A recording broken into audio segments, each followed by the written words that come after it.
given orders, and yet I find this planet unprepared for the arrival of our Viltrum Empire. In hindsight, Empire is kind of overstating things. Oh, they just did direct to intro this time. No time. No time for title card jokes. This is terrible for humanity. This is not a great week. This isn't Chicago, is it? The truth is, I want you to resist. At least he's honest. I'm here because I enjoy this. See, to me, there is no greater pleasure than feeling the warmth of my Wow, fists just character dump. drenched in blood. Does he tell this to everyone or just to Mark? This is interesting for, I mean, so many reasons. One of them is that, like, this whole season and show, Mark is struggling with commitment and rationale. Why am I doing what I'm doing? Am I a good person? Is this my fault? Is that my fault? You know who's not having those doubts? This guy. This is fun for him. He's looking forward to this. Yes! This! I want more!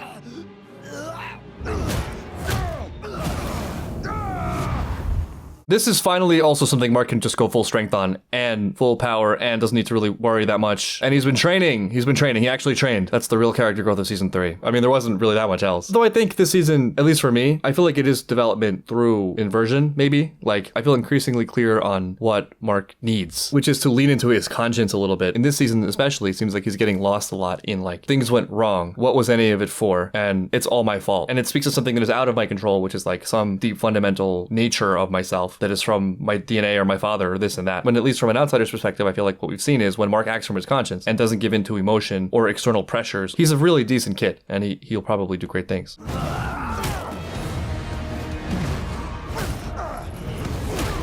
Just imagine he's Angstrom. Yeah, take him out. That would be smart. Like out to space. Nice wind up. Yeah, a lot less collateral damage in space, you would hope. Is that a blood bubble? That looks like something he's practiced. And he made a little heart. That's cute. Aw, this is a lot of practice. He's done this a lot. Just how many iterations of this space fight has he had? I think he wants attention, sort of. This is the wrong direction. You still sure this is gonna go your way? Damn near certain. That looked terrible. Mark! Imagine how That's not too horrifying far away. and I can help. frustrating this is for Debbie, just being totally useless for this Keep situation. moving and keep your distance. Don't let him grab you. I mean, big moment, big moment. They have been in these situations before and made it through. Not like this, Paul. It Right. was never like this. Well, yes. Well, yeah, I don't know. There's no good way to frame this. It's terrible. Though, all things considered, I think choosing between two bad outcomes, I would put the multi-marks above this in terms of what I think is possible to deal with. Because this guy's obviously stronger than all of them. That's how it seems. But yeah, just number. Number is almost always going to win. Mark also has gotten a lot stronger. Good God. Damn, the force of that. Oh, I felt that. That just took out a whole city. What did Mark bounce? Man, they make this look so cool. Oh no, it's terrible for Oliver trying to catch up. Yeah, Mark is getting ping-ponged. He's getting air juggled. I'm just not gonna live in a city anymore, I've decided. Move into the deep country, some desert. To his credit, he's still conscious. I don't think, well, okay, wow. You think I'm gonna give you a chance to surrender? I am having the time of my life here. Hey, don't give up. You can do this. This is terrible. Nice.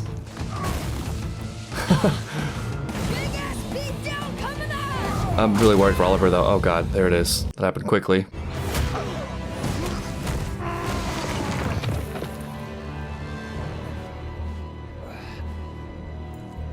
It's crazy how different this feels. Debbie's right, just on the surface level in terms of the fighting and how great this is being done in terms of this guy's strength and attitude and ability and everything and his sole focus and the power to back it up. The other side of that being, I don't think there's ever been so clear of an obvious and sort of emotionally unencumbered motivation to have to fight. Thinking back on the show with Omni-Man, the purpose was there, but also it's your father, right? And it was a huge shock. With Ernstrom, personally, I think he's an ass, but at least there's a thought that it's based on pain, and it comes partly at least from other versions of Mark himself, so it's misplaced hatred, even though that's in a very, very selfish and dark way, because he's trying to destroy the actual good Mark. Obviously, Powerplex is disturbed due to the death of his loved ones. This guy, he's just out to kill us, and all humans, and more importantly, our brother. There's no quivering emotional resolve in this whatsoever, just physical fear. And I'm glad it's not Oliver. I'm glad, I was half expecting Oliver to be the villain at some point. We can beat this guy. I think we've cemented Oliver's good path. I hope. Until I see it beating in my hand, I won't believe you have one. This also could be confirmation to Mark that he's not this. Looks like he's just letting it happen. He's trying to handicap himself for fun. Okay, I'm gonna fight this game, but I won't use blocks, I promise. I'm not even gonna block. You can just take free hits on my face. If that's all you got, this is just not gonna end well for you. I mean, at this point. This has to happen now of all times. You gotta be fucking kidding me. Yeah, we need you, Cecil. We're at least 2 weeks away from even a trial run. No. You have no idea how dense their muscle tissue is. You are 2 minutes away from a trial run. Stay tuned to this station for more updates as we get. Yeah, it's crazy how literally nowhere is safe. We just went through all this bullshit. You went through When it. will these people give up? Adam, we're in a hospital. Paid for by my tax dollars. Oh, hit him with the tax dollars thing, Adam. Because it's all about you, Adam. Damn it, Adam. There's some people like this who are just so perverse that they actually get thrilled when something bad happens. Not that they're thrilled about the bad thing per se, but they're excited about something it allows them to do. Either justify some pre-existing viewpoint so they get to rail against it some more. See, I told you. Or gripe, or make it about them. It's really selfish, which is very uncharacteristic for Adam. As always, I think a lot of it stems from his own awareness of his insignificance. Where's Mark? What happened? You need to break your How long have limiters I or your been seals out? or whatever. Sorry, but You don't have to worry. This is a special place. no, she wants to get out Keep their there. identity secret. No, she's not thinking about that right now. Mark is about to die. Mark? You mean Goodbye. that's your Oh, she has a new. boyfriend? Her leg is gone. I didn't realize that. And she can just make a new leg. You can't even walk yet. Do I look like I need to walk? I mean, in this circumstance, I've been playing with you, getting to know a new toy. Let's step things up, shall we? he does feel a little bit lonely. I mean, like, no one is alive long enough to really be around him. Fun, but easy. Oof. The old Mark skateboard. Eat one, you old sack of turds. Nice one, Oliver. You can't fight him alone. But look at him, he's old as dirt. We can take him down together. I love Oliver's confidence and fear Oliver's confidence. I'm gonna split you in half and eat your heart. Really? Take a break while I focus on the boy. Oh, the old Mark backhand slap into oblivion. Oh my god. Oh my god, it's all of them. It's all of them. Those are his baby teeth. First, your muscles tear. No, no, no, no, no, no. Eve. Pulled to its breaking point just as it starts to rip. This is going to be amazing. No. Okay, thank God. Real good thing he took his time with that. No matter, I'll eat your heart instead. What's with the eating hearts? Is this survivable? I mean, he's stretched pretty good. Yeah, okay, get him out of there. Jesus. Yeah, it's not good. Donald, tell Debbie this Oliver's is different. alive This is and very bring him different. in. It was never like this. He's a Viltrumite, Eve. The strongest one we've seen yet. Our Eve guys can think do he it. could even take Nolan down. And you're not exactly ready for the field because of the last Viltrumites who came through here. We know that there's a bunch of powers that she hasn't unlocked or she's deliberately holding in. My memory's a little bit fuzzy on the Adam Eve special, but my vague memory of the takeaway there was that it was best to seal that power away because she wasn't ready to wield it, which I think was great. And it speaks to one of my favorite things about Eve's character, where she takes ultra responsibility for things and she wants to do things in the right way. She wants to follow the process and build herself from the ground up and tread lightly. And that's a really beautiful thing. But at the same time, it's not about the power or using the power or not. It's about that exact thing. It's about her, who she is, and what she's using it for. And so I think there's a way in which her heart and her conscience, her spirit, her sense of self can be sound enough that she can wield it responsibly. And like I said, there's never been a time where it just feels so clear that there's no real moral ambiguity to fighting this dude. It doesn't mean there aren't risks there, but I mean, it's something she can choose. Don't ask me to do this. You don't have a choice. I think that's nice of Cecil, but that's the key point, right? There's no manipulation here. It's just sort of like everyone has to fight now. There is no wool here that Cecil can pull over their eyes. It's just, this is it. 1, 2, 3. 3 skips. He's still skipping. I don't want you to miss this. This is happening all over again. We've been here before. This is the train incident. Oh, it happened again. And maybe, yeah, probably worse. Oh god, why do people keep doing this to him? This is just a Viltrumite cultural aspect. One Viltrumite did this once and they all got inspired.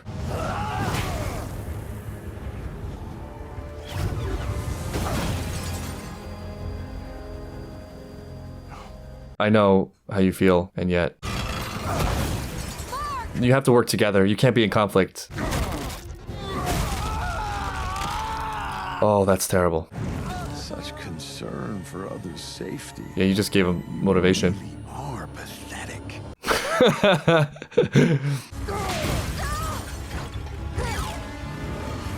That's not it, Eve.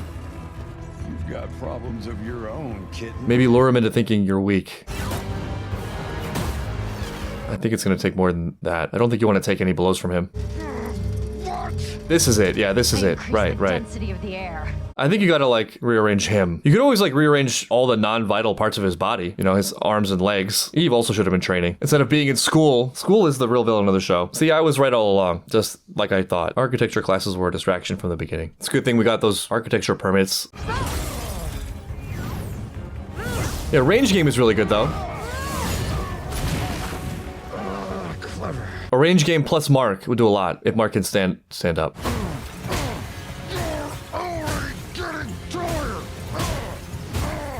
Tired of your bullshit. Nice one, Eve. Nice, there you go. Yeah, you gotta be like, I don't know, more creative and just things to smash through and things to smash him. She has the potential, but I'm really afraid of like a Gwen Stacy moment.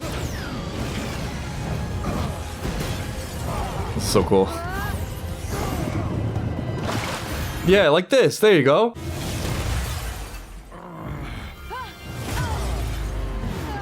Okay. Yeah, we're still playing his game in a way. It's not gonna be physical obstacles. Oh god, now's the time. Oh no, why? We had it. Oh. So pretty. Can you rearrange yourself? No! Oh no. Oh no, we had it. I thought we had it. I thought we could have done it. I can't do this without you. I can't live without She could maybe do, I don't know. you. Please. Should have studied anatomy. It was medicine. Please. There's still hope. There's still hope. It doesn't look great, but there's still hope. I need you, Cecil! Please keep breathing. I don't know, just have organs left, man. Viltrumites have nothing like this. It's a weakness, really. Interesting that he said that. I want to thank you, Mark. Really.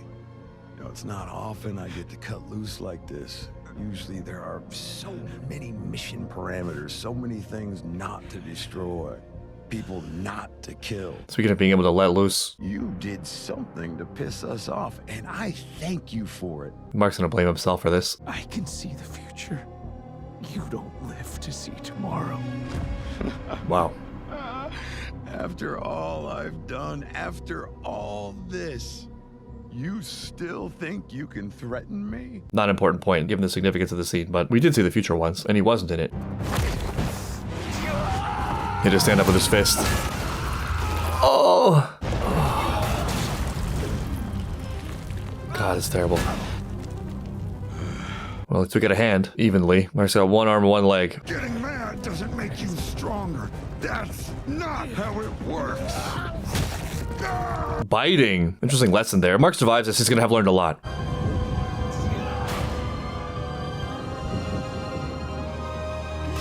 Oh, yes, yes, there it is. Thank you. Oh, that's such a huge relief.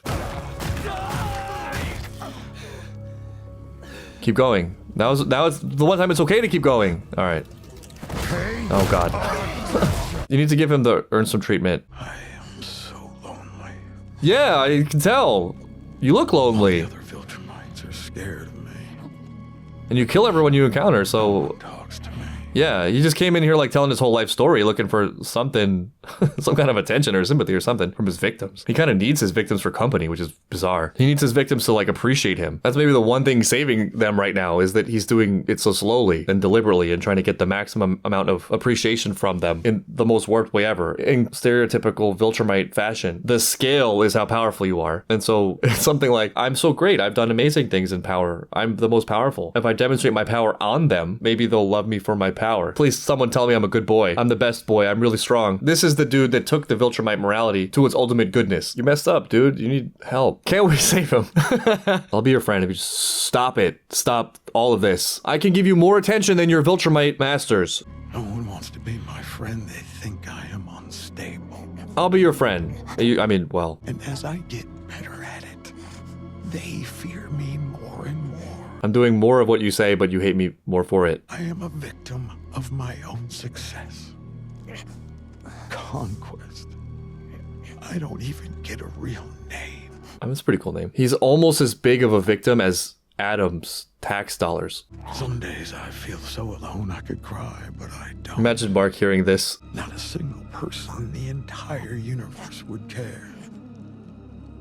That's pretty lonely. It's interesting. It's really cool. There's some overlap with Powerplex, obviously overlap with Omni-Man, where there's some need-based overbelief in their course of action. I mean, they're just like everyone trying to get what they need, and they start that path of reinforcement beyond the point of no return, it seems, or it feels like, towards the things they need at one point to rationalize their existence or avoid something else. It's the world he was born into. And like, he knows on some level that this is awful, right? He's clearly questioning, but like, what else can he do? He's developed all his skill points in this area. And also we know, and the show has shown us, what it looks like to try to turn back. That's Omni-Man on the verge of throwing himself into a black hole. That's what you have to return to if you give up the thing you think is what makes you good and what makes you justified and what gives your life purpose and meaning and what fulfills your sense of self. In real life, what this looks like at a mundane level is the frustration of like, I was told that if I hit all these boxes, I would get what I wanted. But like, why haven't I gotten what I wanted? I just haven't done enough of this thing yet. I haven't gone far enough in this thing. The issue being that it was never that thing in the first place. You were lied to. You were told that so that you would work hard at a thing by which if everyone did the same thing, there would be a net benefit for someone. In the best cases, society as a whole, but often not, often a particular niched interest of which you were the sacrifice. But now you're really good at this thing. You put a lot into it. It's the way in which you process the world and how to navigate problems. So when the problems of the failures of that thing emerge, you return to like the comfortable method of problem solving that you learned, which is more of the thing that's causing the pain. Another way this is commonly expressed is with prepackaged belief systems. And there's multiple flavors of this, but they're all kind of the same fundamentally, where you're fighting for the good, and the good things are X, Y, and Z. And in order to uphold this quote unquote good, you are fighting the evil enemy whose aim is to destroy the good. And by subscribing to said package, which is a relatively easy process, it's all been made for you. You just gotta,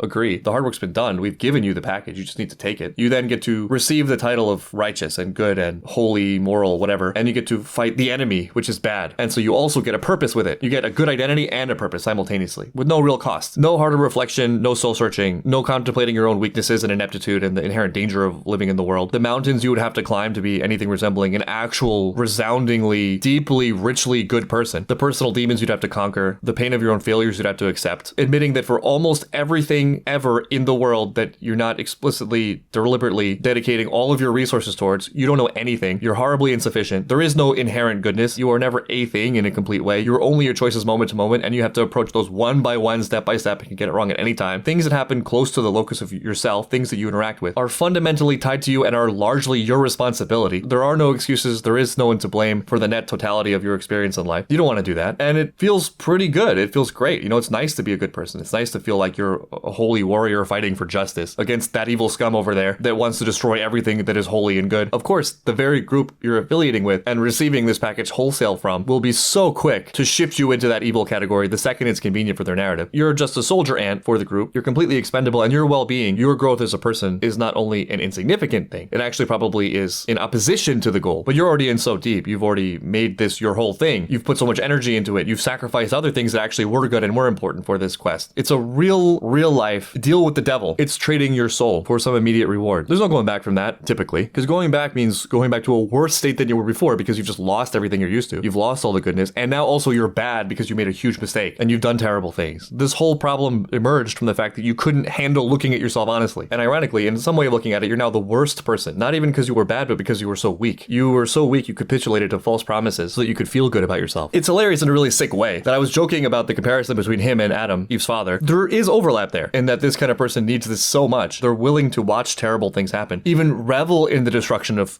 things if it keeps the good times going. I see this emerge now and then. People can't really hide their glee when really objectively terrible things happen to people. There's this joy that accidentally creeps out at the demise or suffering of other human beings that were never really all that different from you. I mean, they're probably playing a very similar game. They just happen to subscribe to a different package. They got a different letter in their mailbox. Some awful blood-curdling thing will happen, and it's like, well, you should have been on my side. You should have agreed with my opinion because my opinion is the good one. Take it to your grave.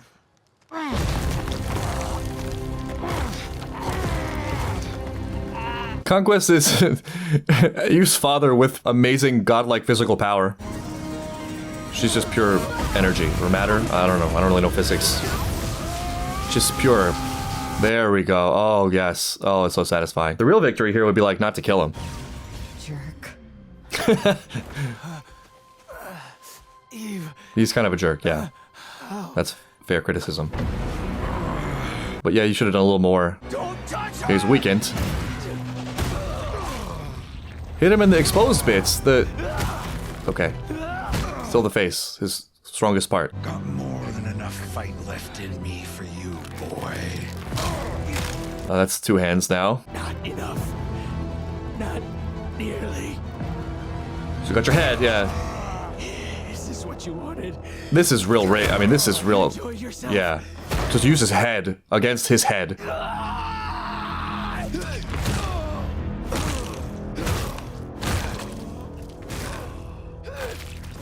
This is Ernstrom again. I don't think he's gonna miss this time. I don't think he's gonna be that doubtful or leave it to chance. Can't say I feel terrible about it. I think she's alright. Just a little cold. I think Mark's in bigger danger right now. You're alive. So are you. I love you. Everyone is alive. Everyone important is alive. A lot of humans died, but we don't know them, so. Hey. Am I naked? Yep. You're also dropping out of architectural school and going to medical school, or just dropping out of school entirely. Little late, but... Huh. That training, man. That training was everything. That's the real arc. The real arc of season 3 is that they trained. I'm so glad they trained, man. Imagine if they hadn't trained. The training was the Noah's Ark of the story. For real though, I think it's time to patch up this relationship with Mark and Cecil. There's been some perspective gain, no? We can have differences, it's okay. We can disagree on some of the methodology and finer points of this world. How long have I been out? 3 days. You were pretty hurt. Oh no, I just got the sickest sinking feeling in my stomach that Cecil has spent this last 3 days repurposing Conquest. We can reform him. You don't remember? No.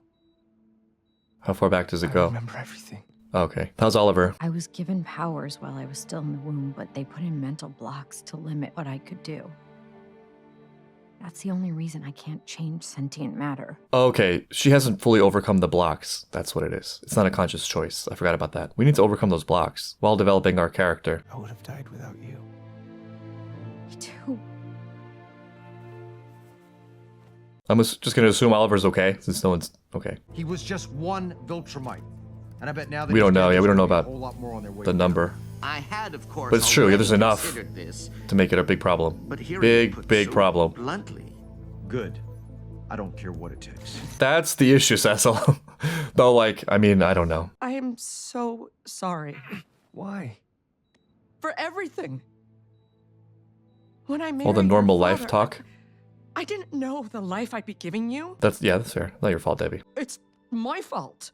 Mom, it's not your I could have taken you away from all this. This is good for Mark to hear, You too, shouldn't have because let Mark your does this a father lot. Convince me it would all be okay. Mom. This is his own thinking mirrored back to You him. did everything right. You can do everything right and things can still go wrong. It's weird. It's because you don't have control over everything. That is, I think, why the emphasis on doing the things right that you actually do have control over. It's really hard to find the balance, but like you want to maximize what you can do and your own feelings of duty and like the honor of having duty, but then also as best as possible, because it's hard. Recognizing where the line is between you and just like the chaoticness of the world. It's a war on two fronts and people can be on different sides of the scale in opposite ways, depending on like what arena of life it is. But like you're trying to be as responsible as possible and take as much agency back from the universe as you can without over attributing that and making everything about you. I think we see and also experience the various points on that line where like everything is my fault. This is all my fault versus like there's nothing I could have done. It's not my job, not my problem. It's their fault. He made me angry. It's really simple, but it stuck with me. I think it's from Full Metal Alchemist. That line, do the best you can for now. It's like a nice casual heuristic. She did great. And the cat's out of the bag on, Mark and his Mark, superhero I love thing. you so much. I love you too. And that's probably the best thing How's that Oliver? she does, or what she really He's gives. okay. He's just down the hall. That's a huge relief. I'm glad we finally cleared that up. I wanted to thank. Where's Conquest? Good question. Was that his name? He's dead, Mark. You killed him. Where's his body? We haven't really built up the credibility for this. Okay. Well, I don't know. This is Invincible. Who knows? Why so shifty-eyed, Cecil? Burn it. I would stay and oversee the cremation. Even Cecil's like, yeah, not this time. Not this one. I hope. He was always so confident, but also honest about his failings. He turned into a really great guy. To honor my friend and everything he meant to me, I am changing my name from Rudy to Rex. So that much of him at least will survive. Wait, didn't we see that at some point? That rings a bell. Was that the Future Guardians? It's really weird, because he also took his body, didn't he? Isn't he like a body clone of Rex? I only hope that I can live up to his courage and sacrifice. It's a lot He will to be hope for. deeply missed. It's gonna feel quiet without him. Everything. Good and bad. He... Really puts it in perspective, doesn't it? I'm sorry. Remember the shower scene? That just seems, so juvenile and not important and still hilarious. Hey. Yeah, we just beat the most devastating villain in the show, and it doesn't really feel great. When you know someone for so long, they're always the same to you. It's hard to let them change or mature, but Rex, That's an interesting point, yeah. he had changed so much. He had. There's a weird, disincentive there because we're so interwoven with other people, and for people we really like, there will genuinely be things we recognize and appreciate about them and want to see their best selves, but there's also what we get out of them and get out of the relationship. And so there's a incentive to want them to continue to be what we need, if that makes sense. But what we need may not be what's best for them. The good news is I think the deeper, more rich the thing we need from them is, the less likely it will be that it does change. If you just need goodness from your friends, you love some really noble quality of them, even if they may waver in moments, probably overall the character element that you were drawn to will be consistent even if their focus and lifestyle and demeanor changes. But you feel this really potently in friends that form around more superficial level things. Like, for example, drinking. Like, drinking buddies, if that's all it is, if it's just like having company for an activity, those tend to fizzle out with the partying. You're not going to do that forever. And also, if that's what the relationship is based on, nobody wants to see anyone get out of that life. That robs the utility for them of what you were. It's why people who are doing similar things to you will often enable your behavior and encourage you to continue doing what you're doing that you're sort of starting to distance yourself from. It's also why people who actually even really care about you will kind of throw water on your fire if you're thinking about really breaking out of your life and into new things. There's a subconscious maybe fear that if you get too high for them, not only will you not be participating in the way things are now, the way that you're used to them, but also their greatness will cast a light on the things you don't want to look at. Like, maybe you could also do those things. You could also break out of that life, but you kind of want the excuses. You want it to just be like everyone's lot. Everyone is here and this is what we got and this is the best we can do. You don't don't want to see someone fly out of it. So it can be really confusing because someone can simultaneously love you and want the best for you, but also have those counter forces that kind of want to see you hemmed in. I feel this way sometimes, and I feel people who I know really care about me. There's just certain arenas of life where they seem to like want me to settle. They seem to want me to have less than I want, and they think that me wanting to keep pushing that is maybe in some way arrogance in my part. Like, who do you think you are? Just take what you can get. Why do you always gotta be different? Why do you always gotta be radical? And also, in a way, they could be right. I think at least in some way, it's a reflection of their own fears and expectations. And also maybe sometimes wanting to be the one that does that, not wanting to be the one who witnesses someone else doing it. I loved him. You know? Amazingly, he was actually like a really solid guy. Just Even very though he cheeky. cheated on me so many times. Yeah, one under the bridge. It just happened so fast. I just can't. Yeah. Are you? I think we need a little Are you processing smiling? time. We all need some processing time. I'm sorry. I thought I lost you. Yeah, he looked pretty bad. Amber would have had no chance. That would have been it for her. Surely nothing else bad can happen this week, right? Alan? Where's Alan? What's Alan up to? This is gonna be awkward. At least you preserved the clothes this time. Can't wait till you can unlock your full powers so you can just, heal me. Why is it melting? What is that a preview of? What is that a hint of? Something's going wrong with her powers? Oh, this again. This is still a thing. Man, this shit just keeps escalating. This could also be the worst threat ever in existence, depending on what they end up controlling. They've been doing the whole mimic thing, accumulating in the sewers. Well, he won. Maybe just leave him there. I guess I'll just take a nap until my next battle. Back out you go. Life as a whole will never learn. You just don't pick up things in space. You have control over him, right? Thank you. Now, what do you want? Yeah, I'm also curious. I'm sure they're great doctors. I'm sure they just want nice things. I know you're not always concerned about my opinion, but is this really a wise Oh, decision? no. We don't have a choice, Donald. I hate this we don't have a choice thing. 400-ton block of tungsten steel alloy 6 miles underground. Oh, God. He's gonna tell us everything about the Viltrum Empire and how to stop them. Okay, that's slightly better than we're gonna use him on our side and let him free. And Cecil's never nothing. It's never with no consideration. Honestly, I think just my first reaction and the way this hits me, the biggest transgression was lying to Mark. It's the lying. Like, he's just so dishonest. Nothing can be trusted. I mean, I get the reservations about telling Mark the truth, and yet that simultaneously makes Mark's objections justified. It's this very thing that people correctly point out is the problem with Cecil. I don't have a choice also is sort of the banner slogan for a lot of the things I was talking about earlier, where like you cross that line of this terrible thing is acceptable this time because I want it. Read my books, Cecil. I can help you with fixing Cecil up the should city. just read the books. I'm so glad Oliver's all right. You don't even care. I do care. There's still a lot going on, Oliver. Also, him talking about fixing up the cities is amazing. That's different. It would have been nice to reward him a little bit for that. You were right. You were right about the Maulers. You were right about Angstrom. I don't know about that. So if anyone else ever Oh, hurts my family or anyone this I is love the opposite of what I expected, sort of. I won't hesitate to kill them. Oh, I don't know. This is the takeaway, Mark. Oh, God. That's gonna go wrong. Dark Mark. Surface dweller of great power, likes of which this planet has not seen for eons. A surface dweller, you say? Possession would be terrible. I mean, there's 2 threats of possession now, it seems. Martians and this.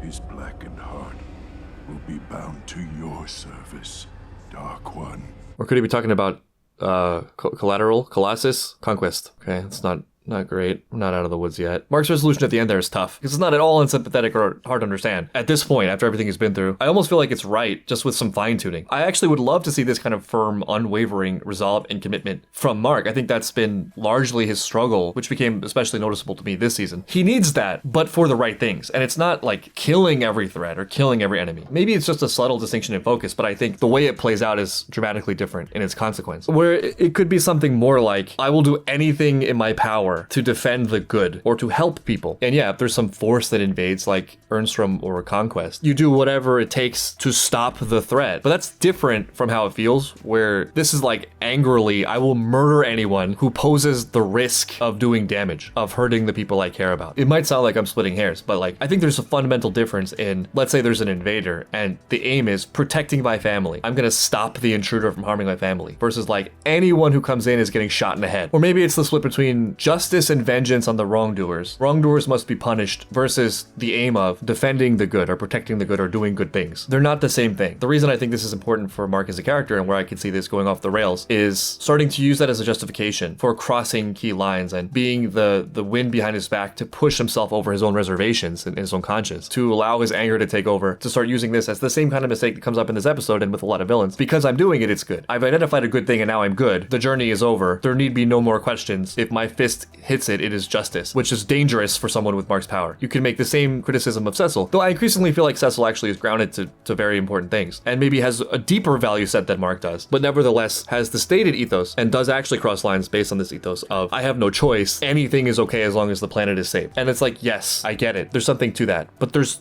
something that you're compromising on. And I can't really blame or point fingers because I'm comparing it to an ideal of heroism, which is near perfection. Nevertheless, I think that is the essence of heroism. There are also some logistical questions like what constitutes threat? How close do they need to come? How much do they actually need to interact before they're determined a threat that justifies killing? Is it like their existence? You know, if someone really strong appears that has the power to do damage, you know, like a Viltrumite shows up, what is the process by which we measure the individual and the threat they pose? If we've already decided that this is a good no matter what, and everything is okay under the banner of this goal, not saying Mark will do this, but Mark could push that way out there, where it's just like, I don't like the way you're standing there, being strong. There's got to be something else, probably something more objective, that is not a decision to be made by Mark. Some higher good that must be upheld so that it's not at your own whim and your own analysis, so that you can make sure you're keeping to it. It's interesting because even Oliver looked a little bit like, whoa, what are you talking about? Actually, Oliver went down the road I thought would happen for Mark, where this puts it in perspective, right? Like you see this terrible thing, you see this terrible evil coming, you battle with Conquest, you see the people dying, you remember the stakes of what this is, you remember how horrible suffering is and how important goodness is. You thought you were bad and you're struggling with the devilish elements of your nature, which are real, but then you encounter the actual devil and you're like, oh right, I actually don't like this. I don't want this. I want to be far away from this, and I'm farther away from it than I thought, and I'm going to lean into that more. Oliver this season went from like, just like kill people who are bad, duh, to man, a lot of people are getting hurt. That's terrible. I really want to help them. Wanting to save people and help people, I think actually flows into fighting the evil in the appropriate way, but with a better foundation. And it seems like Oliver actually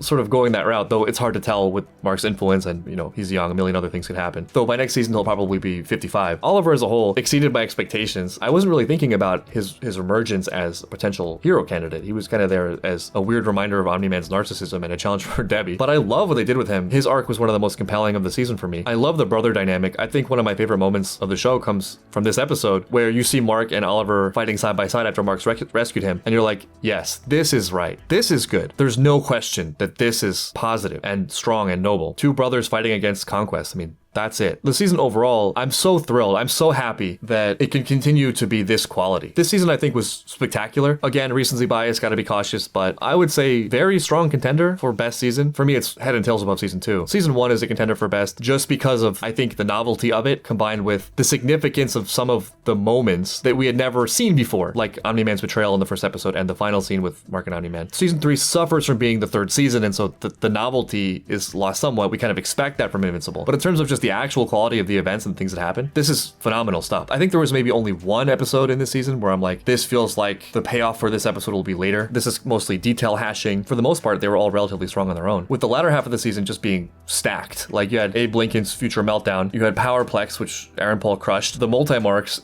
and this episode, Conquest, which was phenomenal, and I think maybe the best action in the series so far that I can remember, which was made even better, I think, by like a lot of the payoff from Eve that's been built up since the OVA. Overall, really great season. The only thing that's missing, and I don't think this is a bad thing, I think maybe this is good, this is part of the journey, is Mark feeling like he's going down rather than up. Mark's outlook, his views, they're shaky and they continue to get shaken. The hope, optimistically, is that with enough of this and with the positive influences he thankfully has around him, like Debbie, Eve, maybe even Cecil. I think Cecil could be a positive influence if they reconcile certain differences. It will kind of shake everything loose to the point where he can form something really solid that is really great. And we know those things are there from what we've seen from Mark. He has the potential.